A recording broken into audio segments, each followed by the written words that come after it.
What's the difference you feel between teaching academically versus the way you teach now? I mean, it's, you know, I mean, a Ferrari and like a scooter. Okay. Is it that I different? mean, I mean, because just you think about it, right? So traditional education is basically asynchronous learning, um, codified. I don't know if that's the right word, but like there's good intentions. There's it's a teacher. I built a curriculum and I built a great curriculum, but how, it's the right information at the right time that makes us Mm, learn most powerfully. yeah. And academia by its very nature is not giving you the right information at the right Mm, time. It's all ballpark. So any given 10 classes on any subject, you're losing a significant portion of those people. Some of it's too high, some of it's too low. So they say you teach to the middle. So like everybody's kind of losing. It's just it's a totally old school way of thinking about how learning happens, because learning mm, happens inside us, of course. And so when you really bring the interactivity of like the internet into education, you have this explosion of online education programs, which are way, way, way better than traditional education. Now, there's traditional education, is also great. There's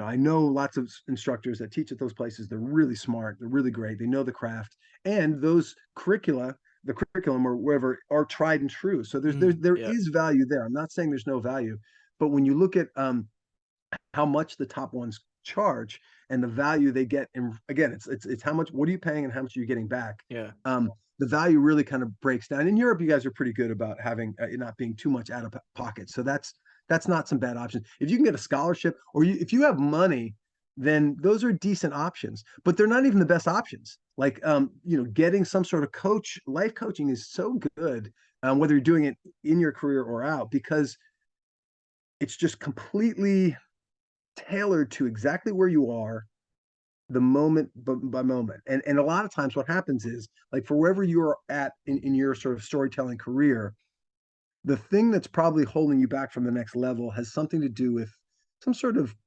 threshold of intimacy, or something like that, right? So there's you're doing stuff at a certain level and it's good and it's getting responses, but if you go deeper, you will probably hit people in a deeper way, and maybe even in comedy or whichever way you want to go. But like, if you're in a coaching relationship, you can get those dots connected. They're in you to connect, but it's the best way I've seen, and I get coached myself, and it's phenomenal. It's because we you know what to do already, Patrick. And the game is, what's the best way for you to realize that vision? And you can watch books and watch videos and have conversations with peers, but if you actually get coached, they can take you very specifically and go, well, what about this? What about that? What about that? And then you go, oh, I didn't even think to ask that question. Then you ask it, you solve it, and now your work skyrockets. Does that Yeah. make sense? Yeah, absolutely.